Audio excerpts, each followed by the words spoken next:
Прывітанне, шаноўныя гледачы Еўрарадыё, прывітанне тых, хто нас слухае. Мы ў жывым эфіры. Зараз у нас размова пра культуру, а можа пра антикультуру. Я яшчэ сам не разабраўся. Сэнс у тым, што радыкальны антикультурны работнік, тэарэтык і антымастак Юрый Урсо стварае ў Мінску міні-галерэю андэграўнднай антикультуры. Пра тое, што гэта будзе, пра тое, як гэта будзе працаваць і, у прыватнасці, адкуль столькі прыставак анты у гэтым апісанні, мы вырашылі запытацца ў самога Юрыя. Прывітанне, Юрый. Прывітанне. Юрый, чаму ўсё, як бы гэта сказаць, ад праціўнага робіцца ў гэтых апісаннях? Антимастак, антимастацтва, антикультура. Ну да, я удакладню. Ну да, я паважаю беларускую мову, але я буду размаўляць па-расейску, потому что мне прасцей так выражать думкі. Вот. Ну, в общем и целом, опять-таки, антиискусство, антикультура — это такая историка, отсылка к истории искусств, да, вот есть такая известная книжка Ханса Рихтера, которая была опубликована на русском языке, вот это даже второй как бы тираж, «Искусство и антиискусство», да. Ханс Рихтер — это известный немецкий экспериментальный режиссер, дадаист, да, человек, который был участником движения дадаизма, да, вот, и он написал как бы одну из самых важных книг по истории движения дадаизма, да, вот. И вообще, да, термин антиискусство — это то, что употребляли, термин антиискусство — это то, что употребляли первоочередь дадаисты, да, то есть вот, то есть Марсель Дюшан. Ну, то бок мы кажам пра 20-30-е гады 20-го стагоддзя, то бок прыкладна 100 гадоў таму. Да. Чаму это зараз актуально? Сейчас это актуально, ну, потому что вот самое близкое явление, то, что произошло к нам, да, это УНОВИС, да, то есть то, что было в Витебске, да, то есть, ну, вот сейчас это известный лозунг «Нас поймут через 100 лет», вот, поэтому, да, то есть так получается, что очень многие культурные явления зачастую понимают только через 100 лет, да, то есть спустя целый век, потому что, да, ну, как бы художники — это такие пророки, которые, да, то есть, ну, как есть такая поговорка, да, нет пророка в нашем Отечестве, да, зачастую как бы и считают безумцами, да, не понимают, вот, и зачастую понимают только через 100 лет, то есть, ну, в лучшем случае, вот. Поэтому, да, я считаю, ну, дадаизм — это популярный сейчас, может, даже больше степени, чем да, то есть, ну, и актуальный больше степени сейчас. Наколькі я разумею, вось гэтая фраза пра тое, што нас зразумеюць праз 100 гадоў, гэта фраза Лазара Хідекеля, так? Да, конечно. Белорусского вот, мастака. Да. Да, это всемирно известное явление, УНОВИС, да, утвердитель нового искусства. Это как раз-таки тоже вот эта же волне, то есть радикального революционного авангардного искусства, да, то есть вот, и который происходил, да, на территории Беларуси, которое всемирно известное явление, да, вот Витебское художественное училище, вот недавно я ездил, встречался с директором этого музея, да, это одно из самых тоже важных, что происходило, ну, на нашей территории, и как раз-таки в то же самое время, когда дадаисты начали свою деятельность, Марсель Дюшан как бы полностью переопределил, что вообще называется произведением искусства, да, потому что с него начинается то, что называется дематериализация искусства, да, то есть Марсель Дюшан такой отец-основатель концептуального искусства, да, то есть где именно идея важнее формы, да, то есть вот. Да, и это именно начинается тогда, то есть такой революционный прорыв, то есть и полностью разрыв с тем, что до этого всю историю искусства понималось под искусством. То есть, и то, что пролегает дорогу к тому, что сегодня называется contemporary art, современное искусство. Мне здавалася, што якраз у нашыя часы кансерватары бяруць нейкі рэванш і, ну, прынамсі ў Беларусі, і спробы нейкага канцэптуальнага мастацтва, нейкага выкліку, яны якраз такі даволі бадзёра спыняюцца, і шмат мастакоў, якія спрабуюць усё ж такі не быць у мейнстрымавым рэчышчы, яны адмятаюцца далёка ў андэграунд. Ну, менавіта таму я і пытаюся, як бы чаму вы лічыце вось гэту канцэпцыю антымастацтва, разбурэння формы актуальнай сёння? Ну, я не считаю, что конкретно, ну, как вы говорите, именно так в Беларуси, потому что на самом-то деле, ну да, есть какие-то проблемы с художественным образованием, то есть связаны с тем, что, допустим, да, у нас нет, допустим, каких-то, ну, таких, ну, серьезных образовательных художественных школ, где, допустим, вообще разговаривают, разговор о том, что такое там концептуальное искусство, то, что происходило в 20 веке, да. Но в общем, в целом не все так просто, потому что есть много как бы независимых площадок в Минске, да, то есть вот. И, есть просто система даже элементарного самообразования, то есть можно просто купить книжки и почитать, да. То есть я бы не сказал, вот, общаясь с молодым поколением, что так уж все плохо, да, то есть, вот. Концептуальное искусство, я бы сказал, что дело не в том, что это как связано именно с Беларусью, да, то есть вот. Я хотел сказать про такую важную вещь, да, то есть, в отношении Беларуси, да, и, чтобы как-то, дальше больше понять о том, чем я занимаюсь, да, вот. Я недавно почитал вот такую интересную статью немецкого куратора, вот в таком сборнике и «Флакс», да, типа, тоже известный, типа, один из самых важных, журналов, онлайн-журналов, связанных с проблемами современного искусства, да, типа, про провинциализм, да, провинциализм и то, что называется глобальным современным искусством, да, вот. И, там речь идет про то, что, да, типа, когда мы говорим contemporary art, то есть, в принципе, да, если дело в том, что концептуальное искусство — это не совсем contemporary art, потому что contemporary art в современной форме возникает как раз-таки после 1980 года, 80-й год, падения Берлинской стены, падения Восточного блока, да. Вот. И во многом он связан с процессом глобализации, да. И проблема в том, что contemporary art, он не может быть локальным, он не может быть национальным. Contemporary art — это глобальная децентрализованная сеть, поэтому я говорю, что мой проект Минский, условно, он на самом деле как бы такой номадический, да, то есть он может быть где угодно, он может быть в Минске, он был в Чикаго, в Нью-Йорке, в Москве, где угодно, вот. И в этом смысле, как бы, может быть, проблема Беларуси в том, что люди, которые занимаются contemporary art, они говорят, что у нас может быть белорусский contemporary art, да. Contemporary art не может быть национальным, я считаю, как бы априори по умолчанию, да. То есть contemporary art — это глобальная сеть, то есть твоя локальность, она как бы важна, да, но только точка отсчета, да. То есть я считаю, вот одна из моих любимейших тоже профессорша, Мадина Толстанова, написала такую книжку «Что означает постсоветским», да. То есть я считаю, что Беларусь очень интересная страна, да, я уважаю, я размаўляю, поважаю белорусскую мову, але Беларусь может быть рассмотрена как интересный именно постсоветский контекст, да, и мы можем понимать, что мы работаем именно постсоветским контекстом. Вот. А если говорить постсоветский контекст, опять-таки вот возвращусь к такому известному историку искусства Виктору Тупицыну, да, который живет с 70-х годов в Нью-Йорке, который написал, что одна из ключевых идей для понимания постсоветского контекста, постсоветского в том, что мы все выросли в гетто, да, то есть на Западе только маленькая часть людей, вы понимаете, что это гетто, да, то есть, допустим, там черный гетто в США, да, то есть это вот там, где живут, просто вот такие самые низкосоциальные слои. И он говорит про то, что почти все, 99% людей постсоветских, они выросли и живут в гетто, да, то есть все панельные дома — это и есть гетто, да. Вот, и поэтому вот я общаюсь сейчас с одним басистом группы «Молчат дома», вот, наверное, слышали «Молчат дома», да, одна из самых сейчас популярных на Западе, вот. И они используют эту метафору, они используют этот образ, и они безумно популярны на Западе. То есть именно вот даже обложки их альбомов — это такие панельные дома, да, панельные дома, которые везде одинаковые. То есть будь они в Беларуси, в России, Казахстане, в Эстонии, то есть всех постсоветских стран, да. Вот. Я считаю, эти панельные дома и есть символ постсоветского отчуждения. Идея была в том, чтобы всех сделать людей равными, такая тотальная горизонтальность, да, то есть я, допустим, интеллигент, вырос с неинтеллигенцией, да, там, интеллектуал, да, но я живу в подъезде, где мы живем, там, алкоголики или там просто там обычные рабочие, да, и у нас нет этой дистанции, да, которая отличает, допустим, меня, там, интеллигента от обычного рабочего, да, и я считаю, в этом, как бы, фишка постсоветского мира, да, что здесь это горизонтально.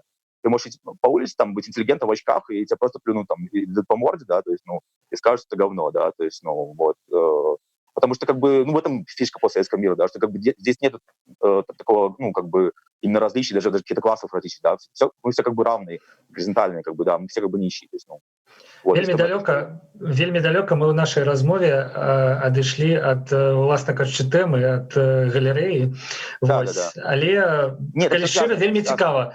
Яшчэ я хочу заўважыць, што Юрый вельмі цікава вядзе размову. Тут у зуме, дзе мы знаходзімся, можна шэрыць экраны. Юрый шэрыць кнігі просто наўпрост на экран, і гэта мне вельмі падабаецца. Вось адно, што вельмі складана запомніць назвы і прозвішчы ў гэтым фармаце, давядзецца пераслухоўваць і нешта дадаваць у апісанні і ў каментары.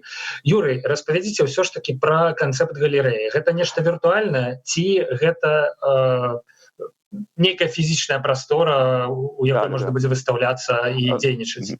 Ну, я хотел сказать, что то, что ты сказал, это как бы на самом деле и было такое предисловие, ну, чтобы начать говорить о моем проекте мини-галереи, да, потому что на самом-то деле я говорил вот про эту важный момент глобальности, которой не хватает именно белорусскому культуре, белорусскому современному искусству, да, вот. И мой проект как раз-таки в этом заключается, да, что, грубо говоря, как бы Минск, да, это как бы такая точка отсчета для меня, да, то есть локальная, да, то есть место, где я родился, вырос, да, то есть вот. И это место, к которому я подключаю людей со всего мира, да, то есть я, ну, да, 18 лет там не живу в Беларуси, вот, и, допустим, у нас был онлайн-перформанс моей подруги, художницы, которая учится в Принстоне, она делала свои ванны в Нью-Йорке, East Village, да, то есть, получается, как бы, ну, мой проект находится в Минске, да, условно, да, но благодаря развитию современных технологий, как бы, к нему могут подключаться всего мира, да, вот. Да, и в этом смысле, да, мой проект существует одновременно физически, то есть можно зарегистрироваться и прийти на кинолектории, которые проходят в разных местах Минска, то есть, ну, вот, и одновременно можно подключиться онлайн, да, то есть вот. И как бы тех людей, которые я приглашаю, конечно, многие из них вообще не живут в Минске, да, вот ближайший кинолекторий будет завтра с американским историком искусств, который специально написал видеолекцию, да, то есть будет трансляция этой видеолекции, которую он записал, там, еще живет в Любляне, да, то есть учился там в Лондоне, в Оксфорде, вот. И после него можно подключиться, то есть вот как мы сейчас общаемся, то есть каждый может подключиться, то есть и там задать ему какой-то вопрос, то есть вот, то есть да, то есть и в этом смысле как бы да, мой проект как бы, ну, в Минском присутствует как такая точка отсчета, да, то есть точка, от чего мы оттолкнуться, как такой постсоветский, белорусский, минский, как бы, да, антихудожник, да, то есть это контекст, который мне больше знаком, потому что, как бы, да, я играл 10 лет с детьми рабочих футбол, да, то есть это контекст, который больше всего понимает, да, но одновременно как бы нельзя зацикливаться только на нем, да, потому что, по сути дела, как бы этот постсоветский контекст, он как бы не является чем-то как бы уникальным, да, его очень важно писать в глобальное культурное пространство, да, сделать его видимым, да, то есть вот. И я считаю, да, это очень важно. И в этом моя задача проекта, да, то есть, ну, как и создать разговор, да, тоже вторая важная задача, создать разговор о современном искусстве, да, то есть вот. Потому что во многом же, чтобы люди ощущали ценность, это же понятно, что в Беларуси у многих нет ценности искусства, культуры, должен быть разговор, да, должен быть диалог, разговор, да, то есть вот. То есть нужно просто, да, людям объяснять, что это как бы интересно и важно, и ценно. То есть, ну, и тогда, я считаю, будут какие-то изменения, то есть, ну, в сознании людей. Ну, про тое, ці трэба, ці не трэба тлумачыць, вось мяне гэта фраза зачапіла, мы крыху пазней, відаць, пагаворым, я задам адмысловае пытанне, але каб разабрацца, значыцца, галерэя існуе ў такім, як бы сказаць, гэта размеркаваным выглядзе, яна можа праявіць сябе ў нейкіх лекторыях, прасторах культурных, да, у Мінску, у любых. Да. Таксама як і лектары ў гэтай галерэі могуць прысутнічаць фізічна абсалютна ў любых кропках земнога шара, да. але, ну, і такім чынам прывязка да Мінска, яна такая імаверная, не вельмі трывалая, праз гледачоў, а не праз тое, што адбываецца ў самой галерэі. Ну, гледачы-то ў гэтай галерэі будуць все ж таки мінскія. Ну, публика. Ну, я бы сказал еще вот такой важный момент, можно сказать, про Минск. Да, почему я говорю именно Минск, да? Опять-таки я повторю, что Минск не важен очень как, ну, художнику или антихудожнику, как такой контекст, в котором родился и вырос, да, то есть, ну, потому что, в принципе, я уже не мог давно жить в Беларуси, да, там, с 18 лет, но все равно я считаю важным работать именно с контекстом локальным, да, который является точкой отсчета, да, то есть имеется в виду, что, ну, мне реально интересно, чтобы как бы, ну, произвести какие-то изменения, то есть культурные, то есть чтобы люди просто реально вот узнавали что новое, то есть здесь там молодые люди, да, то есть об искусстве, о современном искусстве, да, то есть вот я говорю, вот недостаток художественного образования, да, то есть, ну, там вот, потому что во многом же, почему еще это важно в Минске, потому что во многом же, допустим, если брать другие, даже соседние города, там, как Вильнюс, Москва, там уже не говорю там о Западной Европе, да, во многом же там присутствуют институты, да, то есть, ну, то, что я предлагаю, это проходит в рамках там музеев, допустим, вот событие, которое было в прошлую пятницу, оно было изначально должно было пройти в галерее современного искусства государственной в Торонто, да, то есть там выступал там один из известнейших художников, он родился в Лондоне, сам бангладешский, да, который там выставляется в музее современного в Нью-Йорке. То есть фильмы, которые я показывал в прошлую пятницу, они вообще в коллекции Музея современного искусства в Нью-Йорке, да, то есть такого уровня. Вот. То есть я говорю про то, что в глобальном контексте, конечно, ничего не делаю нового, да, но вот именно эта точка локальная очень важна, потому что как бы, ну, Минск в каком смысле, да, Беларусь, это же понятно, присутствует, у нас как бы отсутствуют, да, эти институции, то есть вот, как, допустим, там гараж в Москве или там Центр современного искусства в Вильнюсе, да, то есть, ну, у нас как бы отсутствует, да, вот именно вот именно глобальная, да, привязка к глобальному культурному контексту, то есть вот. Вот. Потом мне, да, очень важно работать с локальным минским контекстом, потому что я считаю, здесь нужны эти изменения, то есть, ну, вот. Але наколькі у самой галерэі будзе прадстаўлены гэты лакальны постсавецкі кантэкст. То бок я разумею пакуль што вашу ініцыятыву як спробу прынесці сюды ў Мінск нешта глобальнае. Сама галерэя як частка, ну, уласна кажучы, як касмапаліт такі ў свеце мастацтва, якая фізічна існуе ў Мінску, ну, толькі дзякуючы гледачам. Вось. Гэта значыць, што гэта шлях глобальнага сюды, а не шлях мясцовага контекста наружу, куда-нибудь вонки.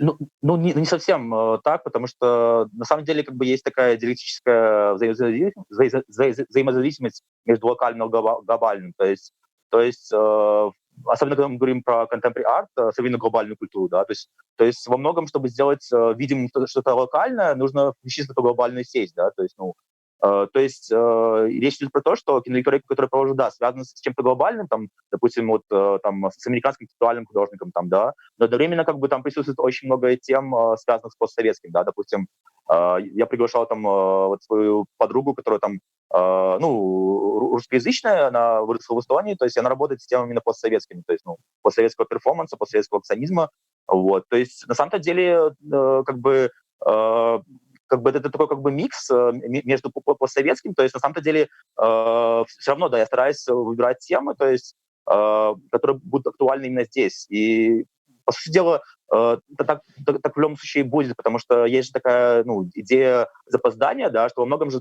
эти идеи, я же говорю, что вот, допустим, я учился в Чикагском художественном институте, где впервые была выставка Марселя Дюшана в 1949 году, да, то есть у нас до сих пор вообще не изучается концептуальное искусство, да, типа в рамках художественного образования, да. Просто есть такой момент запоздания, и я как человек, который вырос в минском контексте, в любом случае я буду существовать в этом запоздании, да, и даже если я говорю как человек из Минска о глобальной культуре, все равно буду говорить как человек из Минска, вот. То есть имеется в виду, что все равно как бы человек, выросший в Нью-Йорке, он будет говорить о глобальной культуре как бы как человек из Нью-Йорка и оперировать какими-то другими именами, другими концепциями, вот. Все равно, я считаю, как бы из меня уже не искоренить именно эту постсоветскую идентичность, да, и все равно даже мои какие-то интересы, которые я буду выбирать как куратора этого проекта, то есть они будут все равно определяться именно минской локальностью, да, человека, который выросшего в минском культурном пространстве, которое уникально и отлично, то есть это пространство от Питера, Москвы, Вильнюса, Киева, то есть, ну, вот в этом и уверен, потому что, да, у нас намного больше запоздания, да, у нас, ну, все по-другому, как бы, эти все явления, то есть, ну, они до сих пор, как бы,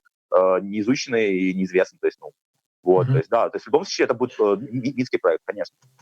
Вот. Якія метады можна зараз прымяніць для аналіза і для мастацкага пераўвасаблення гэтага вось постсавецкага матэрыялу, ну якога так шчыра сказаць у нас ну, вот, навокал мяне дастаткова. Напрыклад, я зараз сяжу менавіта ў такой панельцы, якую вы апісалі, як не ведаю, прыклад стандартызацыі савецкай і постсавецкай. Да? Мы ведаем паспяховы прыклад Светланы Алексіевіч у літаратуры, якая цягам доўгіх гадоў пераўвасабляла гэтую постсавецкую рэчаіснасць, ну, такой літаратурна-дакументальнай, літаратурна-публіцыстычнай манеры. А што можа, ну, вось гэты глобальны кантэкст, прынятыя зараз прыёмы працы з рэчаіснасцю, з матэрыялам у свеце прапанаваць беларускім мастакам, як ён можа іх узброіць дзеля таго, каб яны пачалі працаваць з лакальным контектом па нейкім глобальных узорах? Ну, во-первых, очень важно иметь в виду, что глобальный контекст важен как такой международный язык, который понятен везде, да, в основном это английский язык. Это тоже очень важно, что во многом, да, то, что я провожу на английском языке, да, то есть то, что, да, язык как бы глобальной культуры, но во многом английский, да, вот. И как бы именно вот как бы важность для локальных как бы художников, культурных деятелей именно в том, чтобы как бы сделать видимым то, что происходит в Беларуси, да, именно в глобальном, да, контексте, вот. Але И немагчыма зрабіць бачным, калі ты не валодаеш мовай зразумелай звонку. конечно, Ну конечно, да. конечно. І вось што гэта за мова зараз? Ну, акрамя таго, што это англійская мова. Но кроме того, вот можно ссылаться опять-таки на одного основателя как бы концептуального искусства Джозефа Кошета, который тоже приезжал, вот, с ним общался в эту арт-школу, где я учусь до сих пор, в Чикаго. Вот. Он, допустим, изучал аналитическую философию. Да? То есть, ну, во многом концептуальное искусство, оно связано с аналитической философией, которая во многом тоже является языком англоамериканского мира, да, то есть традиция англоамериканского мира, да, то есть во многом, я считаю, ну, связь contemporary art, которая во многом же является диалогом, да, все говорят, что contemporary art — это диалог, да, то есть, ну, это как бы язык теории, именно вот язык. И получается, что да, чтобы говорить на глобальном языке, нужно оперировать какими-то концептами, да, которые во многом философские, да, вот. И в этом смысле, как бы, возвращаясь к художественному образованию и недостаток его, да, вот я просто приведу пример, да. В Чикагском художественном институте, одна из самых элитных арт-школ, в которой до сих пор учусь, там с первого курса студенты читают философские тексты, как и в Чикагском университете, да, то есть вот. У нас же до сих пор, даже вот общаясь с художниками, я вижу у них как бы очень такое пренебрежительное отношение к философии, да, потому что, ну да, возможно, я преувеличиваю, просто я сам философ по образованию, на самом деле, да, вот.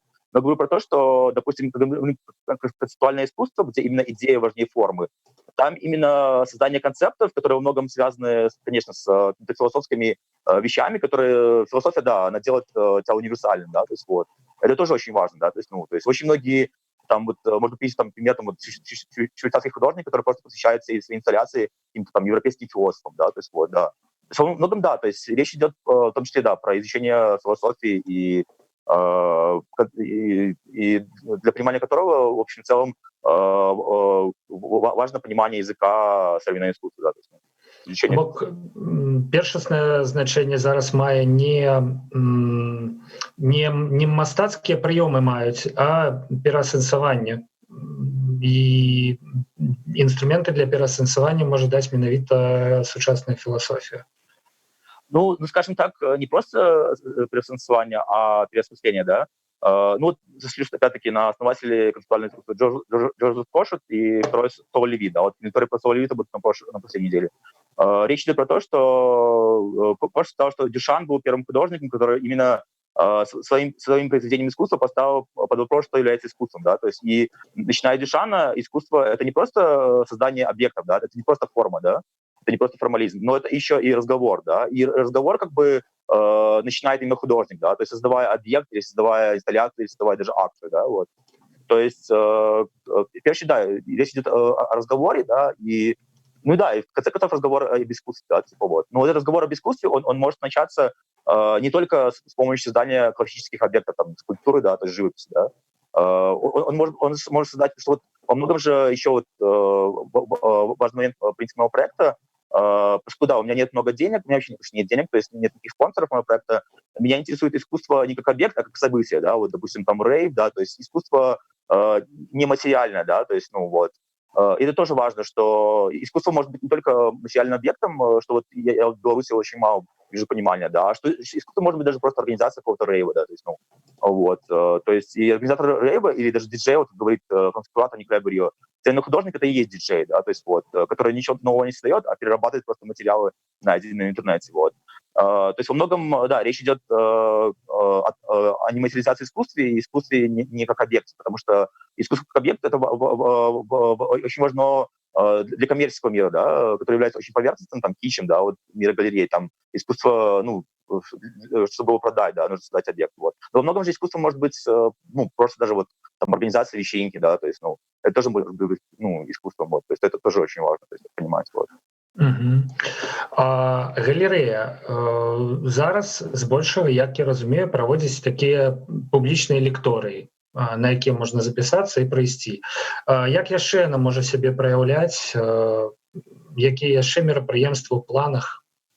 Ну, во-первых, на самом деле это не только лектории. Я занимаюсь, ну, образованием, художественным образованием ну, достаточно давно, то есть это вообще моя любимая тема. Вот, кстати, Джозеф Бойс, известный художник, сказал, что вообще, то есть, ну, он тоже очень любил преподавать, что преподавание искусства это тоже является искусством, на самом деле. Вот, я организовываю, как бы, курсы тоже, то есть, там, то есть, и, ну, во многом это еще, как бы, очень важный исследовательский проект, да, то есть тоже в духе контемпорари-арт. То есть все эти, как бы, события записываются, да, даже вот приведу пример, я как бы ссылался на эту книжку Ханса Рихтера, да, очень известный, да, типа вот. И, допустим, сценарист этой книжки тоже мой знакомый, профессор МГУ, да, то есть один из крупнейших специалистов по дадаизму, да, вот. И я его тоже приглашал, на самом деле, вот, была с ним лекция, там, и есть даже запись на моем канале YouTube, то есть в идеале, да, то есть это такой исследовательский проект, который можно, то есть, в записи на YouTube посмотреть, то есть с материала, то есть, ну, вот. И не только, как бы, лекции, но, то есть, и перформансы, и ну, многое другое, то есть, в общем, в целом, да, я бы сказал, что акцент именно на образование, то есть, ну, типа, образовательной практике, да. Калі вас паслухаць, так як бы шыльду мастацтва можна зараз наляпіць на ўсё што заўгодна. Чытаеш лекцыю, гэта мастацтва, кладзеш рэйф вечарынку, гэта мастацтва. Што тады не мастацтва зараз? Ну, не знаю, ну вот опять вопрос о том, что не является искусством, это такой вопрос эксклюзивности, да, то есть, ну, я считаю, что эксклюзивность — это такая вот устаревшая категория, да, то есть такая, скорее связана вот с каким-то таким очень консервативным подходом, да, к искусству и культуре, да, таким, там, в духе там немецкого идеализма, да, то есть вот. Я считаю, что, как бы, искусство — это вещь очень инклюзивная, то есть вопрос о том, что является, если ставишь вопрос, что является искусством или не искусством, ты уже, как бы, говоришь об искусстве. Вот тоже это важный момент. То есть, ну, вот, то есть, в этом смысле, как бы, если сам вопрос, что является искусством, то вот ответ на этот вопрос, то есть, ну, что является искусством. Вот. И сам, да, разговор об искусстве, как бы, уже является искусством. Но да. Мне здаецца, што першасна тут дэкларацыя нейкага акта як мастацтва. Я, можа, такую рысу правёў. Стаўленне самого чалавека, самого мастака да таго, чым ён займаецца.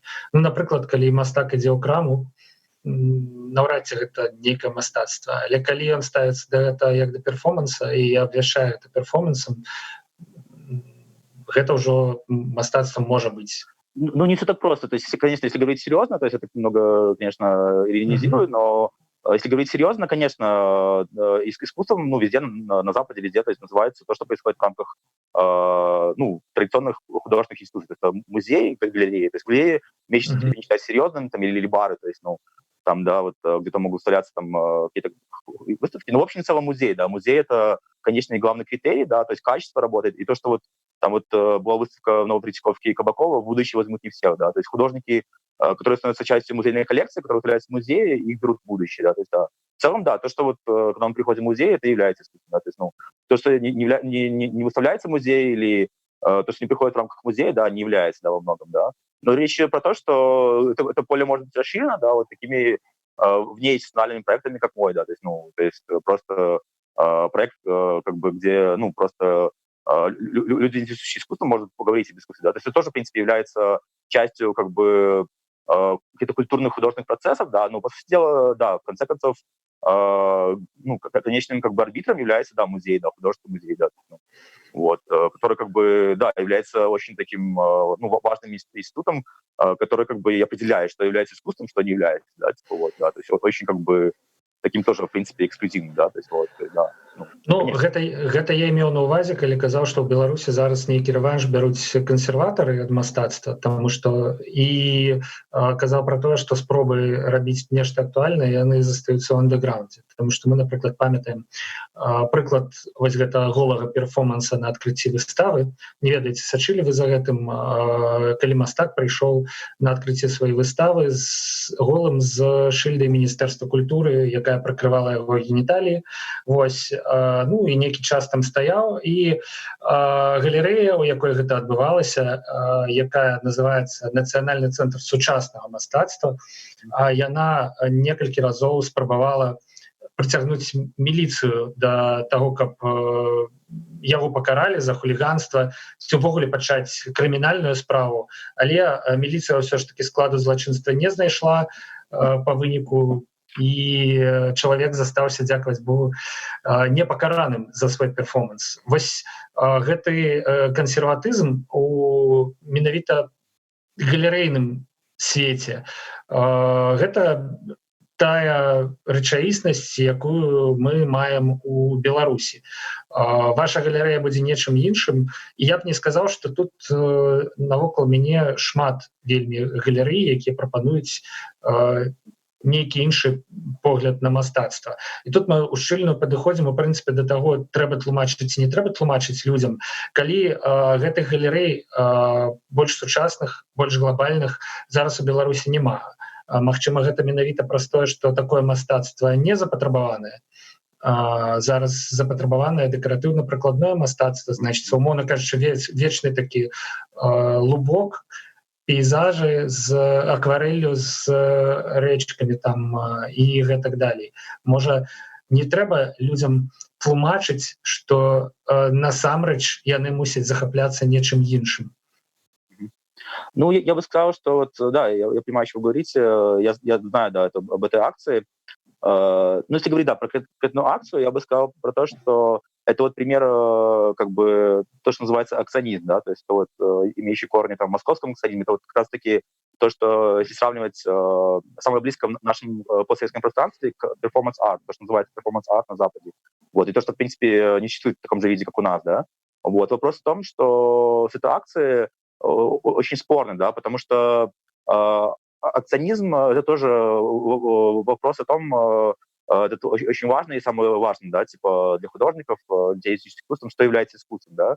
Я вам скажу честно, что этот консерватизм присутствует не только в Беларуси, опять-таки, не нужно все сводить к локальному, да, то есть, ну, вот, потому что во многом, если говорить даже вот про мою учебу там в Чикаго, да, тоже достаточно консервативный художественный институт, и я тоже вот там интересовался акционизмом, там, на занятии там, вот, ну, даже молодым художникам там, да, включал, да, эти там видео, да, вот, и многие они не считают, даже вот там в Чикаго, там молодые художники не из Беларуси, да, там, не из Израиля, из там, Западной Европы, Америки, акционизм искусства, да, они говорят просто, типа, там, это такое-то, то есть, ну, это не искусство, да, то есть, вот. И во многом, да, взгляды тоже вот важных там историков, там, перформанс, что называется, перформанс-арт на Западе, допустим, известная книга Розы Голдберг, да, там, история перформанса, да, расходится, да, то есть, ну, является акционизмом искусством и политикой, потому что во многом на Западе есть тоже такие механизмы, которые включают все, что как бы не нравится, да, культурной системы именно в политическое поле, да, то есть вот.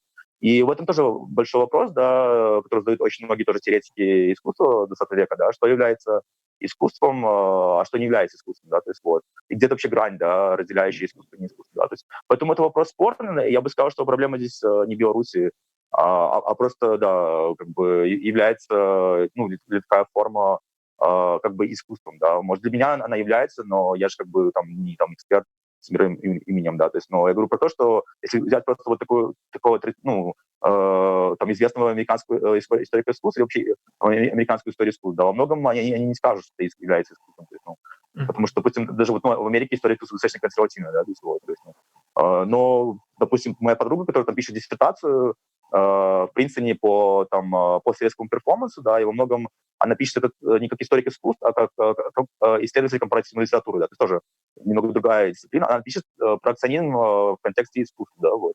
Но опять-таки не классической истории искусств, вот. Поэтому, да, это еще вопрос в том, что является искусством, потому что вот в Америке в плане дисциплинарного разделения, допустим, там есть дисциплина истории искусств, допустим, есть дисциплина там вот там теории искусств, да, или там литературоведения, да, то есть это тоже такая очень такое важное властное разделение, да, типа, что является искусством или нет, что во многом даже в американскую историю искусств, ну, как она существует, ну, то, что там произошло, вряд ли бы это определялось бы искусством. То есть, да, я же говорю, дело здесь даже не консерватизм, там, какой-то системы там в Беларуси, вот, то есть во многом тоже разговор об искусстве, который ведется в глобальном контексте, то есть, вот.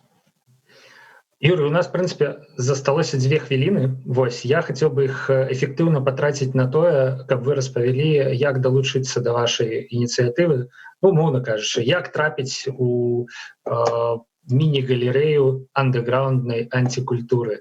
Ну, все очень просто. То есть мы ведем сейчас, понятно, коронавирус, то есть мы не организуем ну, публичные события, мы ведем онлайн-трансляции, то есть вот, ну, можно подключаться по Zoom, то есть к нему завтра будет эта лекция американского историка искусств. Вот. Да, то есть можно просто заполнить Google форму, то есть на каждом месте есть Google форма, то есть зарегистрироваться, то есть и по имейлу там приходит ссылка на Zoom-трансляцию, то есть, достаточно традиционный способ. Таким образом сейчас проходят очень многие лекции, там, семинары, там, выступления музыкантов по всему миру, да, просто такой прямой эфир, то есть, открыто. Ці ёсць нейкія якарныя прасторы, куды чалавеку трэба звярнуцца? Я так разумею, што ёсць сайт ваш персональный со сторонкой галерэі, ёсць группа ў Фейсбуку. Да, главная, да, группа на Фейсбуке, там есть информация. Ну, то бок менавіта гэта той шлях, тыя, як гэта сказаць, кантакты, якімі трэба скарыстацца, каб далучыцца да працы. Да. Добра, не ведаю, ці была каму-небудзь карысная размова моя з Юрыем Мурсо про тое, што такое мастацтва сёння. Я спадзяюся, што была. Все ж таки я ў гэтым плане абсалютны дылетант. Юрый, дзякаваць Богу, все ж таки чалавек з мастацкай адукацыяй, але, так, некуды мяне туды панесла. Можа, не аўтарытэт для нашых слухачоў, хацеў сказаць я. Але, тым не менш, тое, што мы абмеркавалі працу галерэі, міні-галерэі андэграўнднай культуры ў Мінску, гэта, на маю думку, добра і да месца. І яшчэ вельмі добра тое, што гэта была не размова пра каранавірус, пра тое, што з ім рабіць у Беларусі, пра колькасць ахвяраў і гэтак далей, і гэтак далей. Усё ж такі ў жыцці чалавека сёння мусіць быць нешта яшчэ. І калі гэта мастацтва сучаснае і мастацтва глобальнае, гэта, на маю думку, круто. Юрый, дзякуй вялікі, што далучыліся да стрымаў Еўрарадыё. Спадзяюся, што сустрэнемся з вами, калі ўсё гэта скончыцца на нейкіх больш-менш публічных мерапрыемствах, у нейкіх прасторах, хаця б віртуальна, але вось я не ведаю зараз, ёсць розніца паміж тым, калі мы ў зуме, вось калі б нас было тут 20 чалавек і нехта чытаў лекцыю, ці калі людзі збіраюцца ў публічнай прасторы і чалавек з экрана робіць перформанс ці чытае ім лекцыю, а яны ўсё ж такі знаходзяцца ў адной прасторы. Мне здаецца, што ёсць. Спадзяюся, што другі варыянт працы вашай галерэі таксама рэалізуецца неўзабаве, у бліжэйшым будучым. Нешта я зноў шмат сказаў, пафаснай высновы не атрымалася, можа, гэта і добра. Да пабачэння такім чынам. Вось, Павел Свярдло працаваў для вас, пачуемся на Еўрарадыё.